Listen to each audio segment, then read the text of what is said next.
Hello everyone, this is Fi. We're checking out Project Kobold's Tale. This is a game I've not played before. We're going to give it a playtest and see if we can give some useful feedback. I don't have like a game page or anything to read for this one. I'm just going to jump straight into the game here. I do have my Xbox 360 controller, which appears to be working. So we're going to try playing with that. From what I understand, this is supposed to be a Metroidvania, so that's about all I know about this, but we're going to go ahead and select new game here. I did launch this just a moment ago, but I didn't see anything past this screen right here. So looks like we have a little kobold. It looks different from the guy on the opening screen there. But it looks like we can move left and right. We can jump. I'm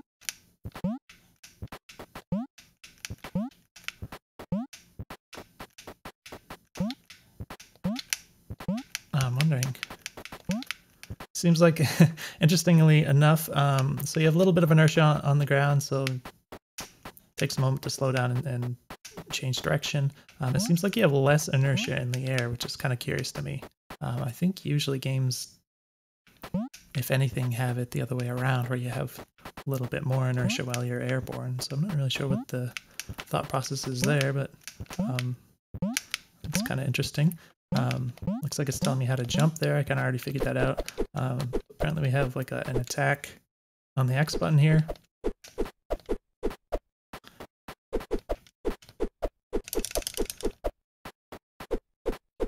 Oh, you can do it while moving? Oh, so you have like a moving attack, which is kind of independent, I guess. So you can do this quite fast. It does seem to have like a 3-hit combo. But it kind of like leads back into itself pretty fast, like almost right away. So this does seem like the kind of thing where it has like a certain rhythm, where if you want to like maximize the speed of the strikes, you have to kind of hit like a certain timing with the buttons, which is rather particular. I noticed that, for instance, like if you tap the button twice really fast, you only get like one attack. So what that means is that it doesn't appear to be doing any like buffering of the input. So that might be something you might want to consider, especially when you have like a combo thing kind of like this. Maybe rather than have the player just kind of like try to mash as fast as they can or something, you can just have it so that it's not quite so timing dependent by having it buffer the input. So maybe if you, I mean, it doesn't, it's not like it's hard to keep attacking or anything, but you might be able to kind of work out this idea of having to put so much effort into getting it to attack as fast as possible by adding input buffering. So what that would essentially mean is that it would buffer your next input so it comes out as soon as possible, but not too early. Let's go ahead and jump down here. I don't know if there's other buttons. Looks like we have some kind of a slow attack on the Y button here.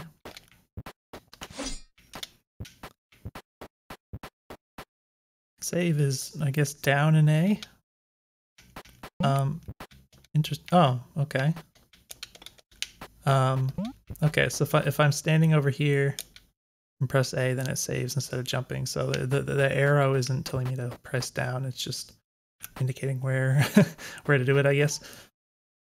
A little bit misleading in my opinion, but not exactly a big deal. So these platforms, you don't go through the bottom of them. Alright, light attack, jump, heavy attack. Oh, we can do heavy attack in the air to do this kind of spinny effect. That's fun. Oh. Okay, so we've got different inputs we can do. So I can do down and heavy attack does this sort of stab thing. A little bit of jankiness with the camera. Okay, I got a little stuck on the corner here. Between the tiles, it seems like. But yeah, it seems like there's maybe different zones of camera behavior or something, and there's like a transition where it's, you can see it's kind of having a rough time right around there. And I guess we're just gonna slap these guys. Oh. Oh, okay, so you can also alternate the light and heavy attack buttons like mid-combo and get different effects, so that's interesting. Okay, so this is really easy to do on a gamepad, to just kind of like slide from one button to the other to get this kind of backwards effect. So it's kind of a cool concept to have like an attack with this sort of mobility element incorporated in it. But I don't know, this makes me think, just because it's kind of so easy to do this, kind of makes me think that you sort of end up using this like a Castlevania dodge move where you just kind of slide backwards, which like that the utility of that makes me think maybe you just want something like that on just a different button. So if you think about like how players are going to optimize the game when they're playing,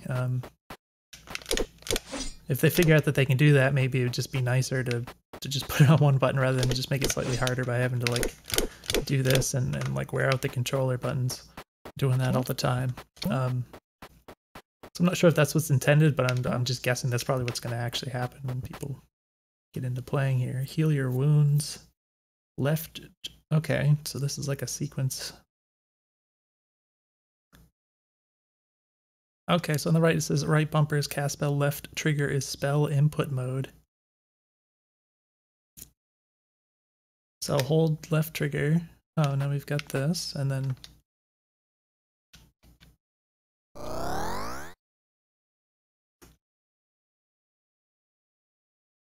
Okay, and it made a key appear. I'm guessing the key was simply context sensitive based on this room and not part of the spell. Alright, so this is interesting. I feel like this is maybe too many inputs.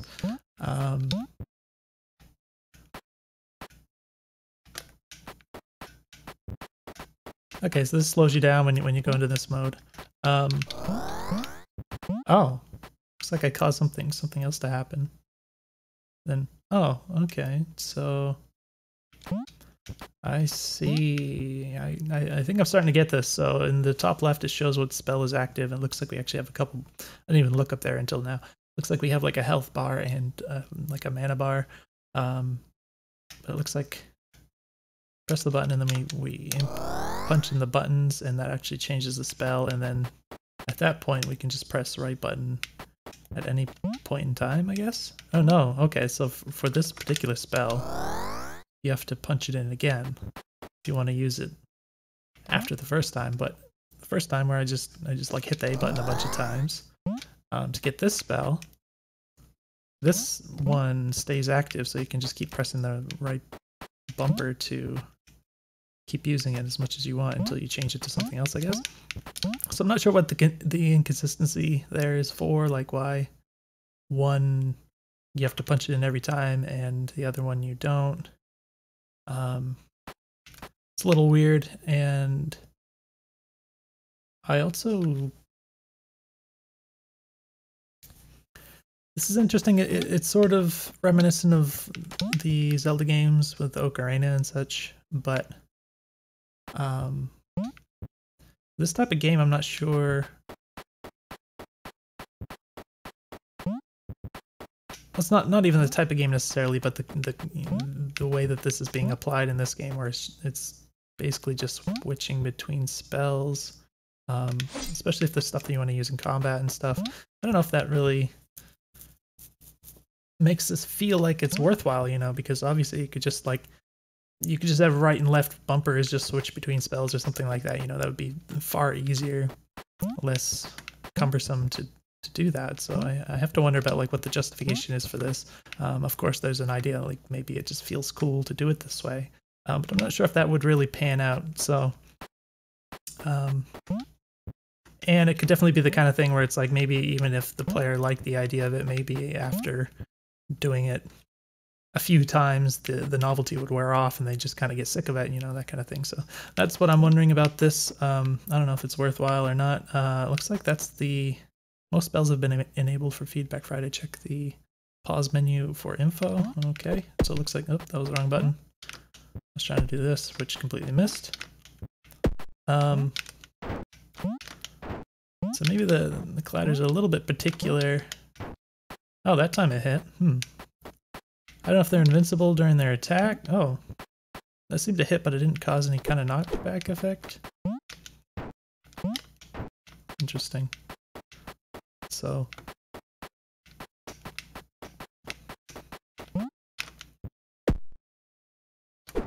okay, I think because the numbers showed up, the enemy's attack wasn't interrupted, but like my attack hit him and did damage, but I also got hit because I just kind of went into him, so it felt a little awkward there. I wonder if you might want to.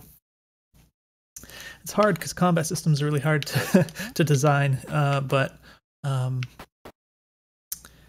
maybe.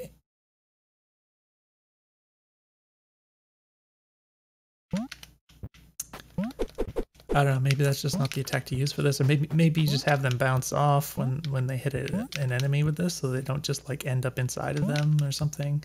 I guess it makes sense to have moments where you don't always want to be able to cancel their attack, and you don't necessarily want them to be like invincible when they're in the middle of an attack. These are all things you have to kind of weigh against each other, like do you want to do it this way or that way? It's a bit hard, but I feel like that interaction was kind of weird. Where it's like I did this attack and I did the damage, but I also just kind of like ended up inside of him and got hurt. So maybe a solution to that would be have this downward attack if it does hit, to kind of bounce off, bounce back up or something like that. Maybe that makes sense. And then we've got, what was this? Okay, I've got this. So yeah, it is a little bit finicky to get the timing right on this 3-hit combo thing, like I was talking about in the beginning. Looks like you can't combo out of the heavy hit, so everything kind of comes out of this.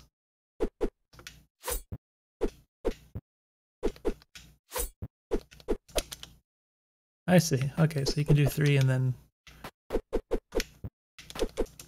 But that only works when you're not moving, because if you're moving, you don't get the 3. Okay, so this is a little weird. So if you start running and then attack, you get this sort of thing. This doesn't combo. Well, I guess it works as like a first hit, so you can do that. But if you start attacking and then hold forward, you can keep doing it this way. So that's interesting. Let's read what this wants me to read. The extra enabled spells are not required for this demo, and you will still need to explore to find what you need to proceed. Have fun. All feedback is appreciated. So I guess. Okay, I guess that's not quite the end. Like, there's a little bit further we can go here, it seems. I got the impression this was telling me, like, thanks for playing, this is all there is or something, but I guess not. So dimensions, start menu, we've got wind, ice, lightning. Page 1, oh, that's page 2. Heal, homing modifier. Left, down, up, down, right. So just as a question mark. Okay, so I don't know what that's doing. Oh, I can hold it down. Wait, what? Oh, okay, so I don't know, I used it too many times, it's not in the top left anymore, so.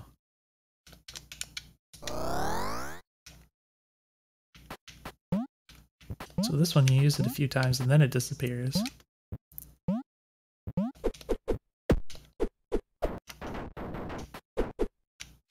Yeah, I don't know what that does. It's certainly hard to imagine. I can only imagine homing would apply to projectiles or something.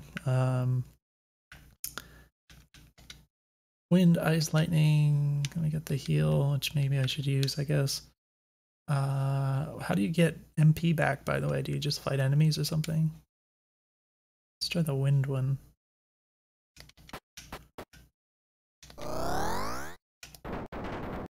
Okay, so it just sort of does that in front of you. Looks like you recharge a little bit of MP automatically when you run out.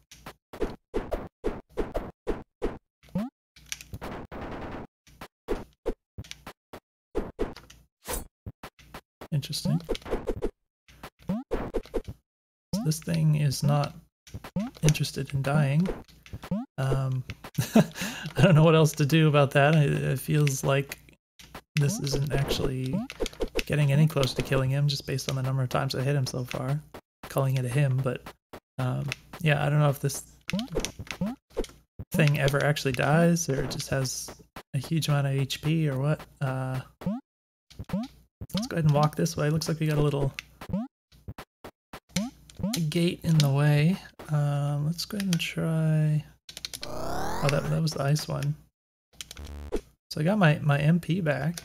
That was the wind, and then this is the thunder. Oh.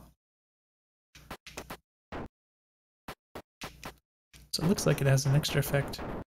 Yeah, okay. So both of these are sort of emitting projectiles with slightly different properties, but they're not really that different in terms of behavior.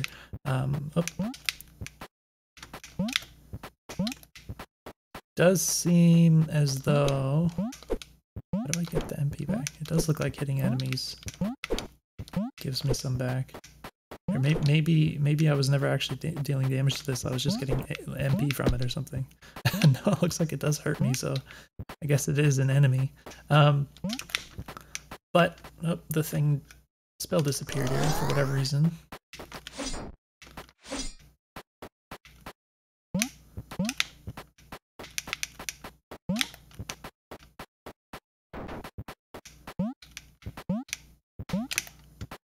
Okay, so there does seem to be a little bit of a delay when you try to cast a spell. So like if I try to jump forward and then like hit the button and then turn around really fast, it looks like it goes the other way. Like I'm trying to do in the order of like jump and then shoot the thing to the right and then immediately move to the left. It ends up shooting to the left. So it seems like there's a... Oh, I guess it... Okay, that must be why. So I believe what's happening is that the spell is coming out on release of the button instead of pressing it down. So that's of course something that kind of creates a delay like that. If you're expecting it to come out immediately, then it doesn't work that way. So it makes sense if you want to have this effect where you can charge it, but the downside is what I just mentioned, where you might get that kind of thing where it's not coming out when you press the button, then you can end up shooting it the wrong way and stuff like that. So stuff to weigh. Yeah, so another thing about this spell system that I noticed is that the visual at least, it looks like you can do this pretty fast, like if you know what you're doing, right? But the visual after you press the button for this to appear, it seems quite laggy, like you press it and you have to wait. I mean, it's not a long time, but in terms of like an action game, it has a sense of not being very quick to come out. So you don't have to wait for this visual, but I think it would make the game feel more responsive and just kind of have a better sense of feedback if this came out much more instantaneously, the little visual effect after you press the button. Because it contributes to this feeling that this whole system of changing spells is just very slow. Even though in this case it's like purely a visual element, like it doesn't actually affect the gameplay, it affects your perception of it, so particularly for newer players, so I think that's kind of important. So I guess there's some way to get over there. I don't know what.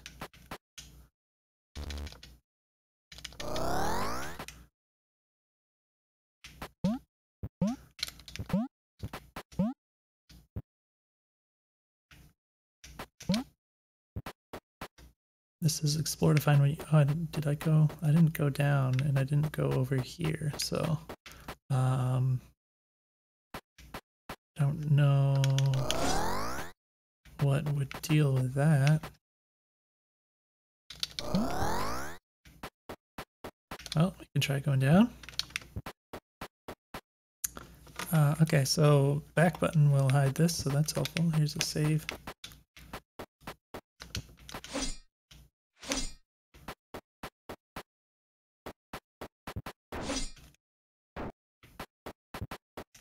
I can charge this one up too. Okay, I guess just a little bit bigger or whatever. All right, so this this part where I ran into that guy, that was pretty much a direct result of the fact that it's a little weird that you have so much less inertia in the air, because I just kind of tried to jump and then just sort of turn around to face him, and the lack of inertia made me move to the left so far that I ran into the guy. So it definitely feels a little unintuitive that way, I would say, and could potentially cause some issues like that. I don't know what. Wait a minute.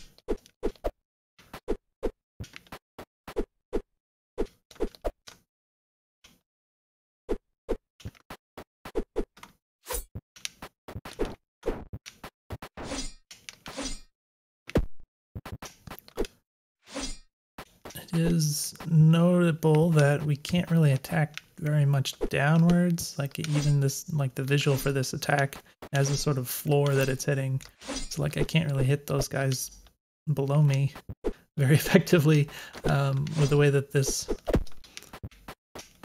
the level design is here. So that might be something you might want to account for. Like I guess I can do this, but for the most part, whether it's down to the level design or the way the attacks and the colliders are designed, this feels a little problematic right there.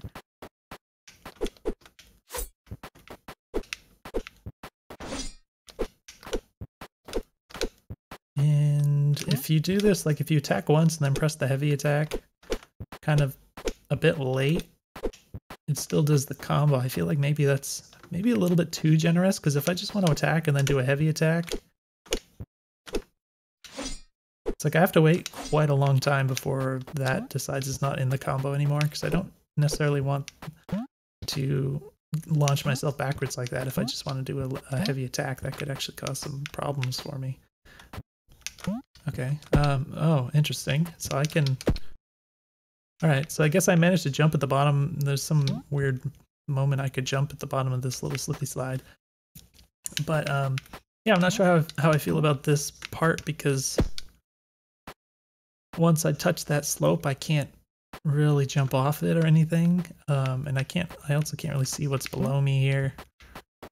So even if it's intended for me to go up here, the fact that I just simply can't see down there is a little bit sketchy. Obviously, if I'm coming from this direction, I can see, okay, there's spikes there.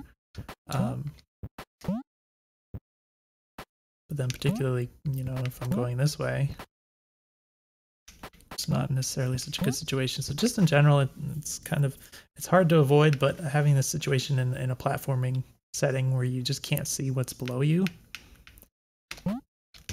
it can be problematic, because, you know, that could just be ground down there, or it could be a bed of spikes. So without actually being able to see, it could be a bit troublesome. But the fact that you have the slope here also is a little weird, because it's sort of like, what is the slope supposed to mean? Is that something I can walk on? Can I like slide on that? Can I jump off of it?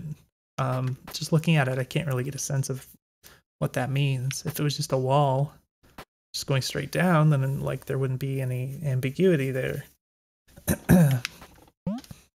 And I don't think I've really seen a slope like this up until now that I can actually just like jump on top of, so I don't know. It's a little bit weird. Looks like we got burn. I guess we have a new spell.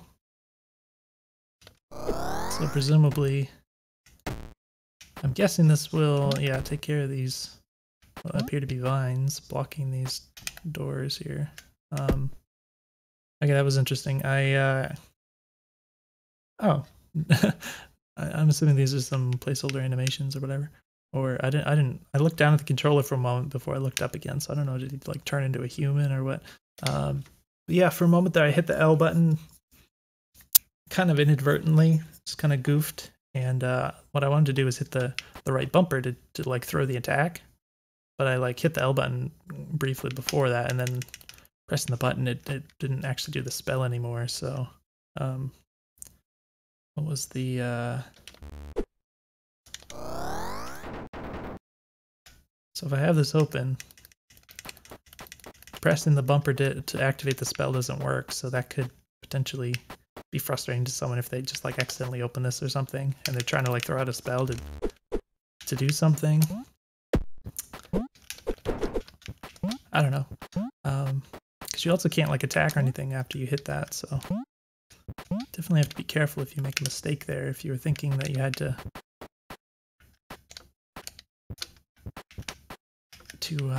activate a different spell or something, and then you're like, oh, well, I don't need to do that right now. I don't know. So I think I have to go get that again.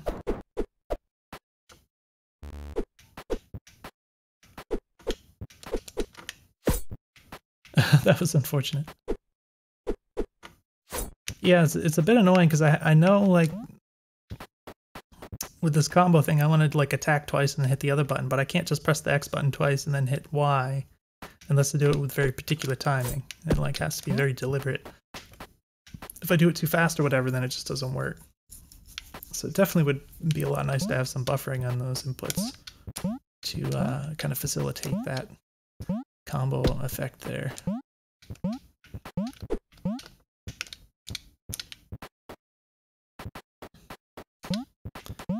So here's this.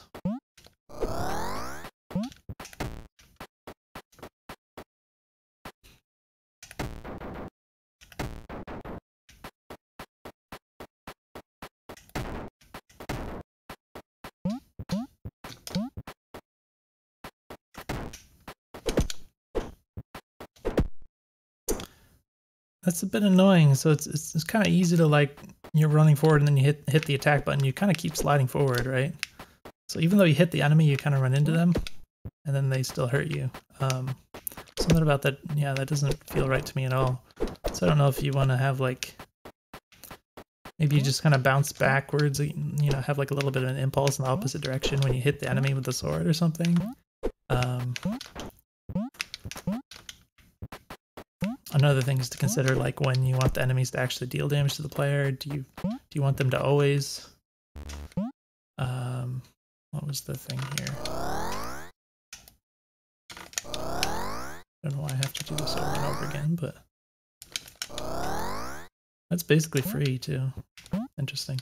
But do you want the enemies to always deal damage to the player if the player touches them, or do you want to have them only deal damage during their attack animations? Things like that can be worth considering.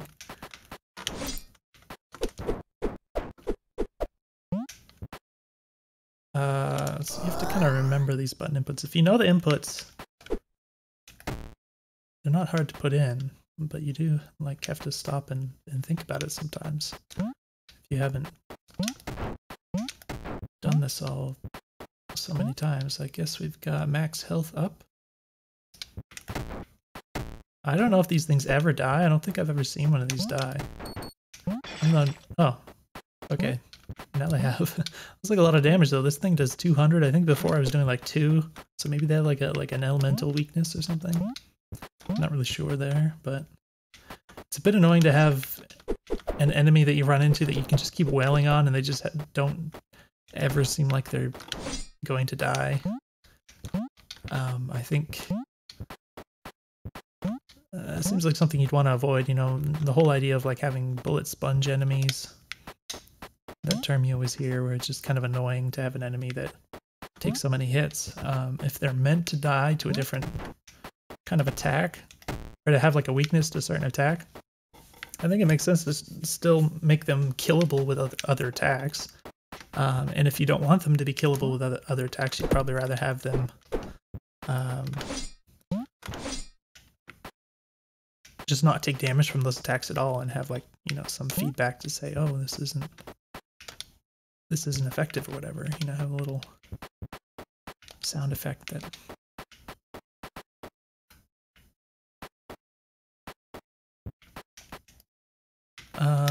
let's see. This.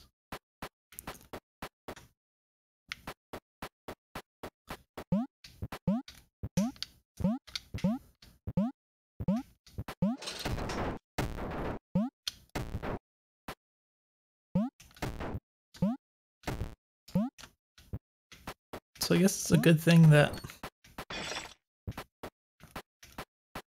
I figured out that you can kill these with the fire. And this is doing 2 damage. I mean,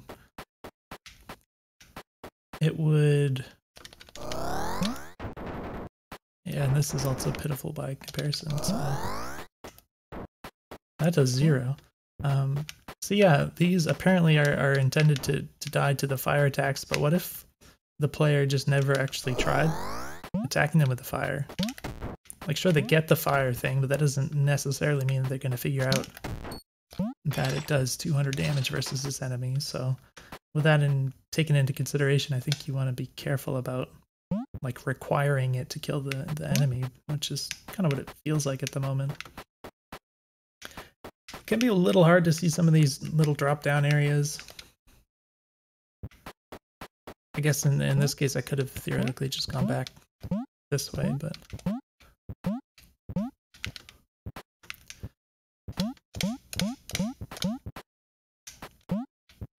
alright, so at this point, like I don't believe I have a map of any sort. And I'm at a point where I don't really know like where to go for whatever the next place I can go is. Obviously this being a Metroidvania, it has a sort of sprawl where I can just go here, there, or this other direction, and at some point you kind of well, in the beginning, if you just run in like any direction, you're probably going to find a place that you haven't been to yet, because you haven't been to many of the places yet. But like after you do, you know, after you run into like a few different directions, like you go upwards and then you run into whatever's up there, and then you come back and you go to the left, and then come back and you go, you know, somewhere else. At some point you kind of run out of chances to just kind of run in any aimless direction and find something new. And at that point you have to kind of know exactly where the thing that is left is, right? Like exactly what direction to go to get to the place that's remaining that you haven't been to. And at that point, if you don't have a map, it's hard. So I don't know, like...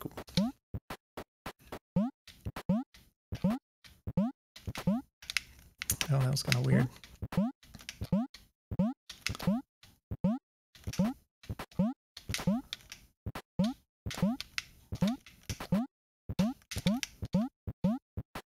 Alright, so this was kind of fruitless. I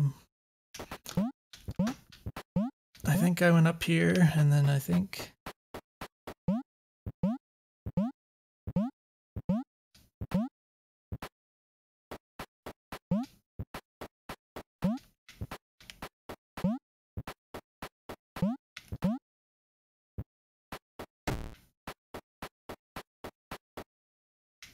Alright, I guess this is a new a new area. Looks like we have a new spell.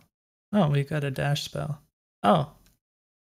Okay, so this doesn't have an input. We can just okay. This is kind of misleading, I would say, in terms of the length of this spike pit and the length of the dash. I mean, this is fine. You jump and use it, but oh, you can just spam the hell out of this. Okay. Well, it comes down to like a timing thing again. It doesn't buffer the input, so if you just mash it really fast, you might get inconsistent results. But if you do it with particular timing, you can kind of do it forever. So okay, so you can use it as much as you want on the ground, but in the air you only get one. It would appear. Interesting. So you have got a little backdash effect with this. This does seem to kind of... I think it's easier and more sort of a universal effect to just use the dash, so it makes me think that this little jump back effect with this attack is kind of unnecessary, because I can just like attack and then just dash backwards and then keep attacking like that. It's kind of... seems like it's more effective. Okay, so this, I guess, gives you some invincibility. Oh gosh, it's easy to do this. Oh, you can just hold the button down. Okay, I was gonna say it's easy to do it more than once when you don't mean to, but apparently it's because you can just hold it down. So yeah, I'm not sure if that's what you want for that.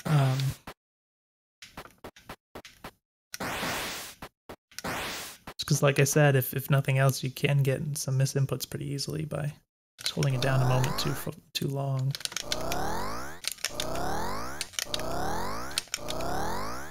And I think it was, what, this thing? Oh, okay.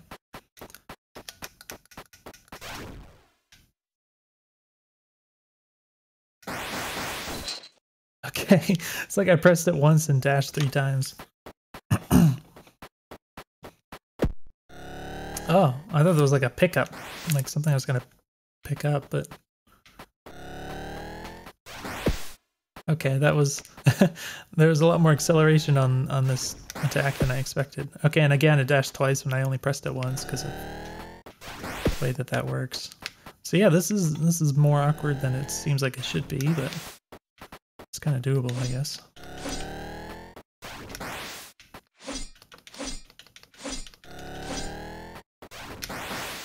Ah. So is there like a... What's this 200? Does this just do massive damage to everything or what? Oh my gosh.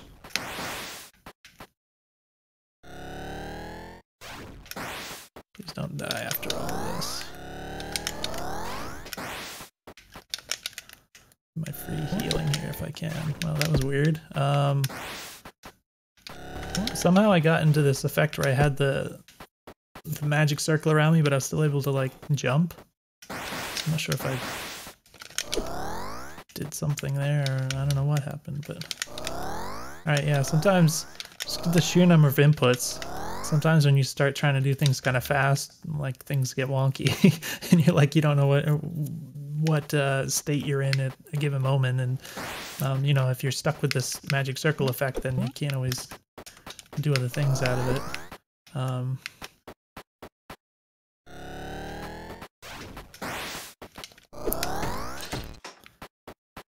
Alright, so what is that? So yeah, the fire apparently is very powerful. Just kills everything super fast. So that's interesting. Oh, okay. So that's going on. Did not see that coming. Why did that thing give me one more of those attacks? That was kind of weird. Alright, I don't know how much more this game is, but oh,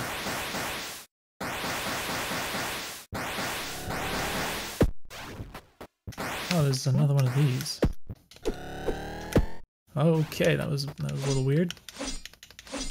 I should definitely be using fire, I guess.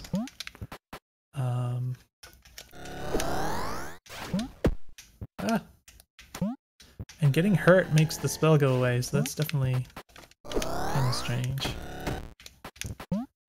Yeah, this is way more powerful. So am I just like trying to chase this thing down or something? Is that why I had to fight it again? Like I thought maybe it was like another one of them or something, but apparently I just walked in there purely for the reason of fighting the sword again, even though I don't... Like the game hasn't presented me with a motivation to fight the sword thing. So it feels a little weird to just like walk into some place just to like fight him again and then leave. So maybe if you provided some kind of a motivation behind that, like why I'm supposed to be chasing this guy down or something like that, I don't know. Maybe that would help. Looks like, nope. I guess I found him again. Can I attack them from off the screen? That would be kind of silly. Well, I did see some damage numbers there. I don't know how far off the screen it was. So yeah, I don't know. I was just sort of wandering aimlessly. I happened to run into him again. Calling it a him. I guess I hear it. Oh, what? Whoa. How far off the screen is he attacking me from? Holy cow. Like I can't really see that coming. How am I supposed to dodge that? Okay. I mean, I guess it's possible, but that's very weird. I wonder if I can kill it from here.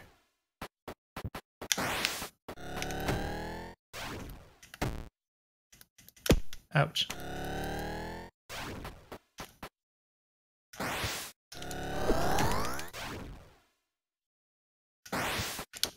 Alright, I give up on that. Oh, come on. Is there like more than one of them or what? What's going on here?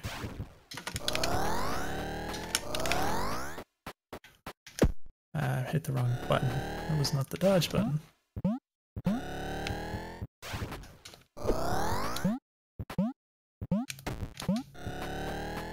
Move! I was like waiting for that to go away so I could get down here. Oh, there are more than one. Oh my gosh, I'm gonna die.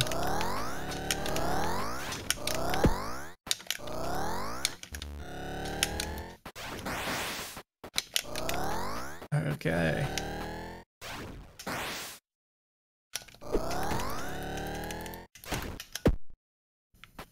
Sometimes I'm hitting the L key instead of the bumper to dash.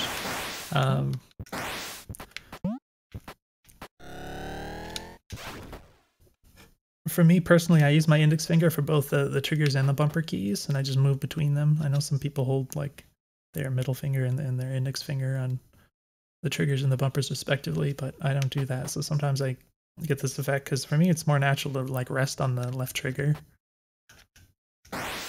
So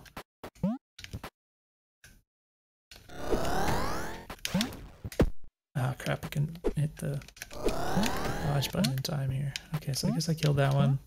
So I guess there are more than one of them. That it's not just the same one I'm attacking, because I noticed the little spirit thing comes out, so I didn't know if it was like flying off somewhere else and then I had to attack it again. I don't know what's going on. I don't know why I'm killing these things, but in any case, yeah, I mean, it's kind of a cool concept, and it has a sort of attack that you can avoid. It sort of does have a good feel to it, I guess, to have these things that you can dash through. I'm not so sure about launching them at you from off screen like that, especially when they start traveling that fast. It's a little bit iffy, but yeah, so I'll probably wrap up this. Oh, okay. So speaking of not being able to see what's below you, I'll probably wrap up this playtest. Thankfully, it was not a terrible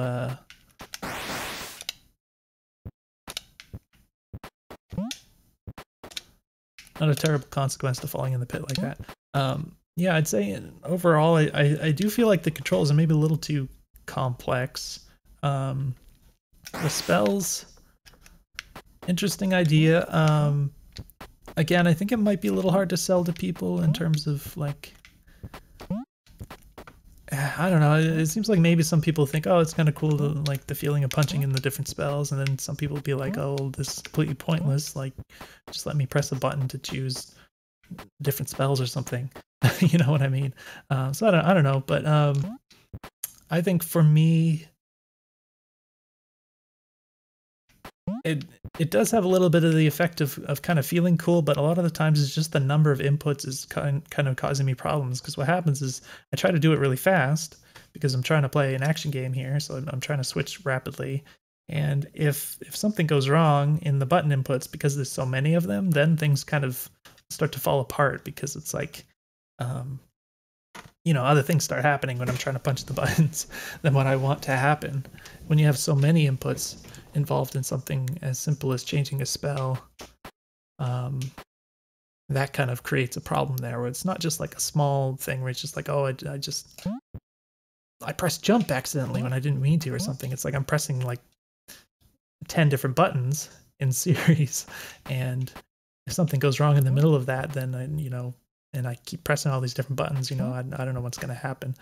There's also, because of the fact that you go in and out of the state of being in the spell mode, because while you're in this mode, you can't really do anything else other than activate spells. So again, if you start to mess something up, maybe you're in this mode when you don't want to be, or you're not in that mode when you want to be, then like the buttons you're pressing aren't doing what you want them to do.